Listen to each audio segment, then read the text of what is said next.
Finally नमस्कार साथियों, स्वागत है आप सभी का वाईफाई स्टडी 2.0 पर। मैं हूं अंकित अवस्थी।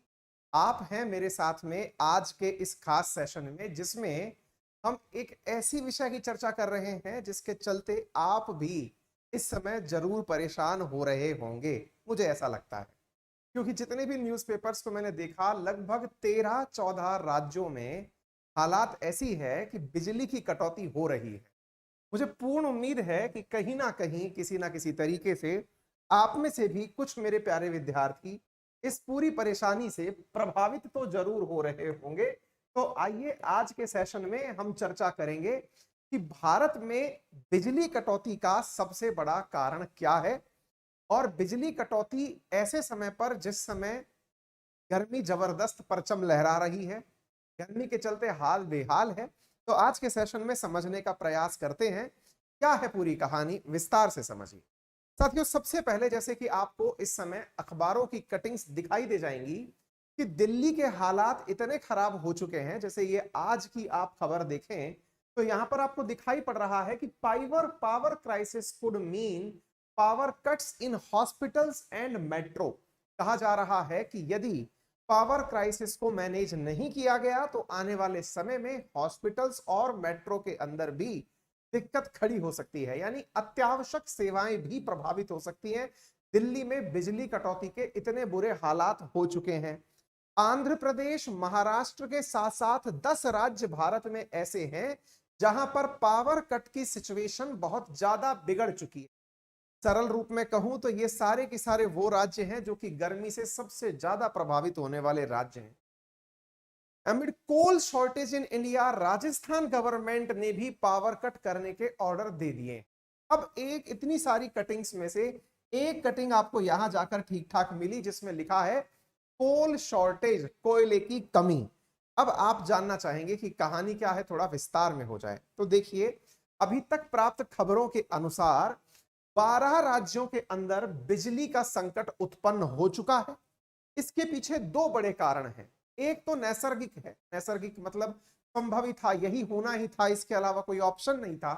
क्या ऑप्शन नहीं था? पहला कारण ये कि जनाब, पावर कट के लिए जो आवश्यक है वो है डिमांड सप्लाई, और इस समय पर डिमांड में अचानक वृद्धि हुई है।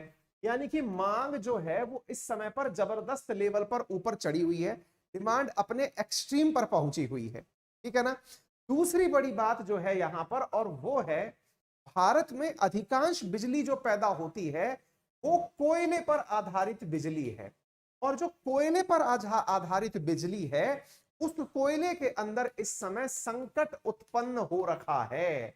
यानी कि राजस्थान समेत भारत के 12 राज्यों के अंदर जो बिजली कटौती का तांडव मचा हुआ है, इसके पीछे सबसे बड़े कारणों में एक तो है डिमांड का, इस समय बिजली के डिमांड का बहुत अधिक बढ़ जाना, और दूसरा है कोयले का संकट खड़ा हो जाना, क्योंकि इस समय कोयला क्राइसिस जो है वो चल रहा है। यदि इसी विषय को थोड़ा और आगे बढ़ाकर जांचे तो मैंने आप लोगों को आज से 6 महीने पहले, इस घटना के होने से 6 महीने पहले इन्फॉर्म किया था और बताया था। आप चाहें तो इस वीडियो को देख सकते हैं, हमारे इसी चैनल पर डला हुआ है कि क्यों बढ़ रही है भारत में बिजली की कटौती। आज से 6 महीने पहले जब सर्दियां भी थी हमारे भारत में, तब भी चीन जैसे हालात होते हुए दिख रहे थे। तो बड़ा सवाल यह है कि यह घटना पहली बार नहीं हो रही है। 6 महीने पहले भी ऐसे ही हालात पैदा हुए थे और वहां पर भी यही सारी बातें निकल कर आई थी। दिल्ली गवर्नमेंट ने power outage for metro trains and hospital कोयले की कमी के चलते हुए डिक्लेयर कर दिया है। हो सकता है कि आपकी आवाजाही जो बिजली से संचालित होने वाली मेट्रो से है वो कुछ ही दिनों के अंदर बाधित हो जाए, क्योंकि दिल्ली सरकार इस समय पर प्रयास कर रही है कि बिजली लोगों तक पहुंचे, इसके लिए बिजली की उपलब्धता सुनिश्चित की जाए। टेलीग्राम पर जो अपने ओरिजिनल ऑलरेडी इस वीडियो के लिंक पड़े हैं पुराने, वो तो डिलीट मार दो और यही नया वाला जाने दो। ठीक है ना, बच्चे उसको बार बार क्लिक कर रहे होंगे तो वो प्राइवेट आ रहा होगा। तो साथियों, राज्य में बिजली की जो कमी है, अगर आप इसको देखें तो झारखंड के अंदर सबसे ज्यादा बिजली की कटौती चल रही है। झारखंड वो राज्य जो कि संपूर्ण देश में कोयले की सप्लाई में महत्वपूर्ण स्थान रखता है, खुद वहां पर बिजली का संकट उत्पन्न हो रखा है। 17.3% बिजली की शॉर्टेज यहां देख सकते हैं। ऐसे ही जम्मू कश्मीर, जो कि भारत में सबसे उच्च किस्म का जो कोयला है उसकी खान यहां पर पाई जाती है। कोयले के जो 4 प्रकार होते हैं उनमें से सबसे बेहतरीन प्रकार का जो कोयला है लिग्नाइट किस्म का, एंथ्रासाइट किस्म का, वो यहां पर पाया जाता है। इसी के साथ साथ राजस्थान के अंदर 9.6% कटौती हो रही है। उत्तर प्रदेश, हरियाणा, उत्तराखंड, बिहार, महाराष्ट्र, गुजरात, इन सब में लगातार बिजली की कटौती जारी है। बिजली की कटौती के अंदर यूपी के गांवों में दिन भर 4 से 6 घंटे की बिजली कट रही है। महाराष्ट्र में 3000 मेगावाट बिजली की कमी है, जिसके चलते गांवों में ज्यादातर कटौती चल रही है। राजस्थान के अंदर गर्मी बढ़ने से बिजली की मांग तुलनात्मक रूप से 31% बढ़ी है, जिससे 5 से लेकर 7 घंटे तक बिजली की कटौती हो रही है। वहीं बात की जाए पंजाब प्रांत की, तो यहां पर बिजली की मांग 8000 मेगावाट पहुंच चुकी है, जिसके चलते हुए 2 घंटे से ज्यादा बिजली का कट लग रहा है। हिमाचल प्रदेश में भी औद्योगिक इकाइयां, जहां इंडस्ट्रीज चल रही हैं, वहां 4 से 6 घंटे की बिजली कटौती चल रही है। कहने का कुल मतलब यह है कि डिमांड के अंदर इस समय बहुत ज्यादा वृद्धि है और सप्लाई जो कोयले की है वो बहुत ज्यादा प्रभावित हुई है। यानी कि अगर हम बिजली के 2 बड़े कारण जाने, तो पहला कारण यह है कि यहां पर डिमांड तो इंक्रीज हुई है, लेकिन उसको सप्लाई के रूप में कोयले से बिजली पैदा करने के लिए जितना कोयला बिजली बनाने के लिए चाहिए वो इस समय उपलब्ध नहीं हो पा रहा है। भारत में कोयले का प्रोडक्शन करने के लिए जाने जाने वाली कंपनियों में से एक, जिसका नाम है कोल इंडिया प्राइवेट लिमिटेड, उसने खुद स्वीकार किया है कि बिजली प्लांट्स के लिए रोजाना 16.4 लाख टन कोयले की सप्लाई कर रहा है, लेकिन जो डिमांड है वो रोजाना 22 लाख टन प्रतिदिन की डिमांड है। तो आप सोच कर देखिए कि डिमांड वर्सेस सप्लाई में इतना ज्यादा गैप ऑलरेडी बना हुआ है, अर्थात 6 लाख टन कोयले की सप्लाई मांग के आधार पर हो नहीं पा रही है, तो स्वतः ही स्वाभाविक है कि बिजली का उत्पादन प्रभावित होगा, ऐसा खुद कोल इंडिया का कहना है। यानी कि लगभग 1/4 भारत का पावर जनरेशन जो है वो कोयले की कमी के चलते हुए शट डाउन हो सकता है। यानी बिजली के अंदर 1/4 हिस्सा प्रोडक्शन के अंदर कमी देख सकता है।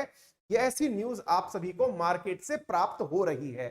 भारत की 1/4 बिजली के प्लांट इस समय बंद हैं, क्योंकि जब बिजली के लिए जरूरी जो कोयला है अगर वही नहीं मिल रहा है, तो इस वजह से 1/4 बिजली के पावर प्लांट्स बंद हैं। 50% प्लांट हमारे ऐसे हैं जहां कोयले की कमी के चलते हुए उन्हें बंद किया हुआ है। देश में बिजली उत्पादन की जो मौजूदा क्षमता है, यानी कि अगर हम पूछें कि भारत कुल कितनी बिजली पैदा करता है, तो आंसर है 3.99 लाख मेगावाट बिजली उत्पादित करता है। इनमें से 1.10 लाख जो मेगावाट बिजली है वो हम लोग रिन्यूएबल एनर्जी से पैदा करते हैं। रिन्यूएबल एनर्जी का मतलब हुआ हम सोलर पावर प्लांट्स के माध्यम से पैदा करते हैं।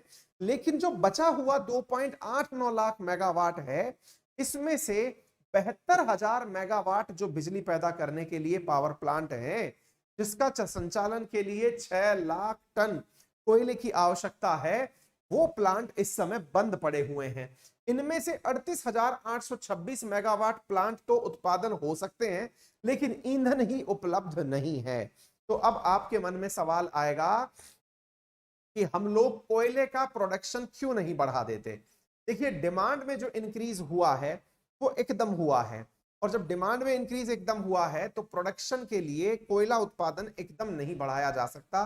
जैसे जैसे प्रोसीजर चलेंगे आगे की तरफ वो सारी चीजें हो जाएंगी। लेकिन चूंकि यह सरकारी विभागों का काम है, वो देश में उठने वाली मांग का पूरा ख्याल खुद से रखें।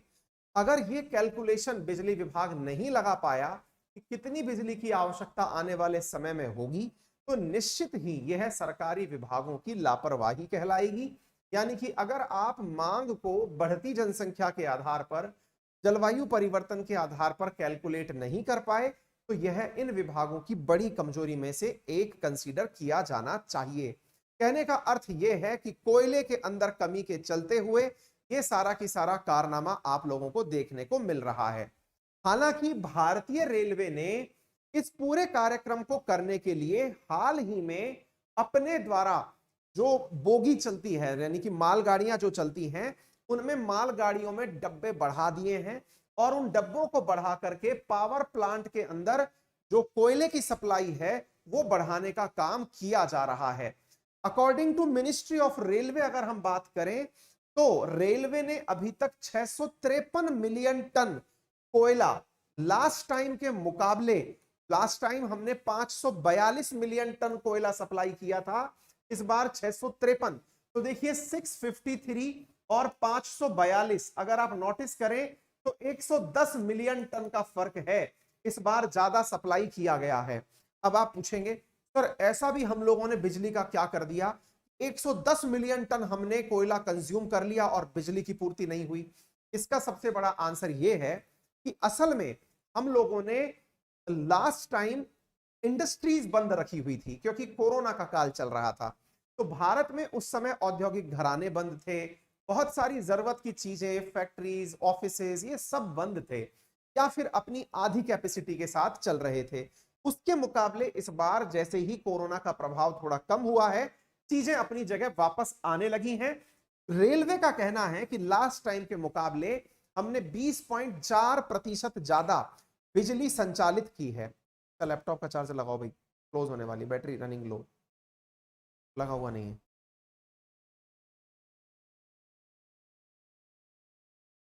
डाउन हो सकता।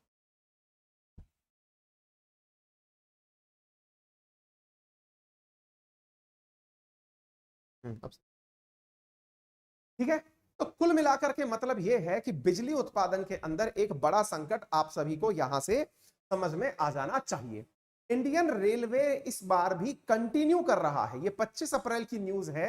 इन्होंने कहा है कि रेलवे ने बिजली का संचालन करने के लिए रिकॉर्ड लेवल पर कोयले का सप्लाई किया है। अब भारत सरकार में पावर की जो कमी है, यदि आप इसे ट्रैक करना चाहते हैं, आप चाहते हैं कितनी बिजली की कटौती हो रही है, कब होगी, कहां का क्या हाल है, किसी जगह को मॉनिटर करना चाहते हैं, तो भारत सरकार का एक एप्लीकेशन है जिसका नाम है ऊर्जा मित्र। आप इस एप्लीकेशन के माध्यम से सारी जानकारी जुटा सकते हैं। ऊर्जा मित्र एप्लीकेशन और वेब पोर्टल जो कि real time information power outage की आप लोगों को एसएमएस, ईमेल और पुश नोटिफिकेशन के माध्यम से दे सकता है। 8 करोड़ से ज्यादा उपभोक्ता यहां जुड़े हुए हैं। तो आपके क्षेत्र में बिजली का क्या हाल रहेगा, आप इस जगह जाकर के चेक कर सकते हैं। ये भारत सरकार का ऊर्जा मित्र के नाम से एक एप्लीकेशन क्रिएट किया हुआ है, ठीक है ना। तो उम्मीद है कि सभी साथियों को यह बात समझ में आ जाए। अब आप पूछेंगे सर हम अपना कोयला खुद पैदा करते हैं या कहीं से कोयला मंगाते हैं, हम किसी देश से मंगा क्यों नहीं लेते। तो ऐसी स्थिति में आपको जानना पड़ेगा कि हमारे लिए उपयोगी कोयला पैदा करता कौन है। तो देखिए इधर ध्यान से, दुनिया भर के अंदर जो कोयले की सप्लाई करने वाले देश हैं उनमें से नंबर 1 पर नाम आता है इंडोनेशिया का। आपने इन दिनों इंडोनेशिया का नाम 2 जगह सुना है, अगर आपको याद हो तो इंडोनेशिया इस समय पर आपको अपने लिए बहुत काम का लग रहा होगा। किस किस चीज में, आपको मालूम होगा कि देश में जो तेल का संकट पैदा हो रखा है, खाद्यान्न संकट पैदा हो रखा है, उसमें इंडोनेशिया का बहुत बड़ा कंट्रीब्यूशन है। आपको मालूम हो कि इंडोनेशिया पाम ऑयल सप्लाई में दुनिया में नंबर 1 है और इसने हाल ही में एक्सपोर्ट किए जाने पर पाबंदी लगाई है, यानी कि ये अपने यहां से तेल का एक्सपोर्ट नहीं कर रहा है। किसका? पाम ऑयल का, जो कि भारत के द्वारा इंपोर्ट किए जाने वाले कुल तेल का लगभग 50% से ज्यादा है। वही इंडोनेशिया अब कोयले के केस में और तेल के केस में, आपको समझ में आना चाहिए कितना महत्वपूर्ण हो जाता है हम सबके लिए ये सारी चीजें। नंबर 1। दूसरा है Australia, Russia, US, South Africa, Colombia, Canada और मंगोलिया। यानी कि हम बहुत ही आंखों को खोल खोल के ये तलाशने का प्रयास कर रहे हैं कि इसमें कहीं इंडिया का नाम आ जाए। इंडिया का नाम एक्सपोर्टिंग कंट्रीज में नहीं है, आप गलत लिस्ट में इसे ढूंढ रहे हैं। तो फिर कहां पर है? तो साथियों यह आपको दिखाई देगा दुनिया में सबसे ज्यादा कोयला मंगाने वाले देशों में।